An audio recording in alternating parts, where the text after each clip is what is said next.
நெட்ஃப்ளிக்ஸில் வெளியாகி இருக்க ஸ்குவிட் கேம் சீசன் 2 எப்படி இருக்குன்னு பார்க்கலாம். இதை பற்றி பேசுறதுக்கு முன்னாடி முதல் சீசனை பற்றி சின்னதாக ஒரு ரீவைண்ட். வாங் தாங் ஹியூக் இயக்கத்தில் 2021 முதல் சீசன் வெளியாச்சு. கடன் பிரச்சனையில் இருக்கிறவங்களை கண்டுபிடிச்சி ஒரு கேமை விளையாடி ஜெயிச்சா கோடிக்கணக்கில் பணம் கிடைக்கும்னு மாஃபியா நெட்வொர்க் பேராசை காட்டுவாங்க. அதுக்கு ஓகே சொல்லி விளையாட்டுக்கு வரவங்கள ஒரு தீவுக்கு கூட்டிட்டு போவாங்க. அங்கே சின்ன பசங்க விளையாட்டுகளை விளையாட வச்சு அதில் தோத்து போகிறவங்கள கொன்னுடுவாங்க. கேட்கவே வித்தியாசமாக இருக்குல்ல, பார்க்க ரொம்ப பயங்கரமாக இருக்கும். அந்த விளையாட்டுல எல்லாம் ஜெயிச்ச நம்ம ஹீரோ லீ ஜங் ஜே கோடிக்கணக்கில் பணத்தோட வெளியே வர்றாரு.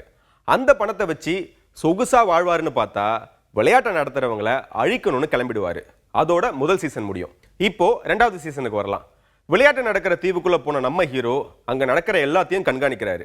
அங்க விளையாட வந்தவங்களோட உயிரை காப்பாற்ற நினைக்கிற அவரு போட்டியில ஈஸியா ஜெயிக்கிற ஐடியாக்களை எல்லாருக்குமே கொடுக்குறாரு. இந்த விஷயம் போட்டியை நடத்துற வில்லனுக்கு தெரியுது.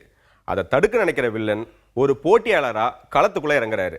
கொஞ்சம் கொஞ்சமா ஹீரோவுக்கு அறிமுகமாகி அவருடைய டீம்ல முக்கிய ஆளா ஆகிறாரு. திருடங்கையில சாவியை கொடுத்த மாதிரி விளையாட்டை நடத்துற வில்லனை கூடவே வச்சுக்கிட்டு அந்த தீவுல இருந்து தப்பிக்க திட்டம் போடுறாரு ஹீரோ.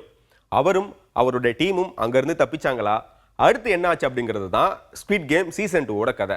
கதையாவும் திரைக்கதையாவும் முந்தைய சீசனை விட பரபரப்பு குறைஞ்சிடவே கூடாதுங்கிறதுல டைரக்ஷன் டீம் ரொம்பவே கவனமா இருந்திருக்காங்க. ஹீரோ நினைக்கிறதையெல்லாம் கூடவே இருந்து தெரிஞ்சுக்கிற வில்லன் அவருக்கு போட்டியாக செய்கிற வேலைகள் எல்லாமே சுவாரஸ்யமாக இருந்தது.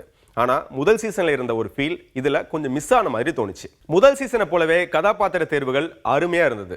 இந்த கதைக்குள்ள வயசான பாட்டி, திருநங்கை, போதைக்கு அடிமையான இளைஞர்னு வித்தியாசமான கதாபாத்திரங்களை கொண்டு வந்தது சுவாரஸ்யமாக இருந்தது. சில காட்சிகளையும் பின்னணி இசையும் மைனஸாக சொல்லலாம். முதல் சீசனில் போட்டியில் தோக்குறவங்க கொல்லப்படும் போது பார்க்குற நமக்கு நம்மளோட மனசெல்லாம் அப்படியே பதட்டமாக இருக்கும். ஆனால் அதே மாதிரி சீனில் அதே காட்சிகளுக்கு ராக் ஸ்டைலில் போடப்பட்ட பின்னணி இசை கொஞ்சம் ஒட்டாத மாதிரி இருந்துச்சு. மொத்தம் 7 எபிசோடுகளை கொண்ட இந்த வெப் சீரிஸ் 3வது சீசனாகவும் தொடர இருக்கு.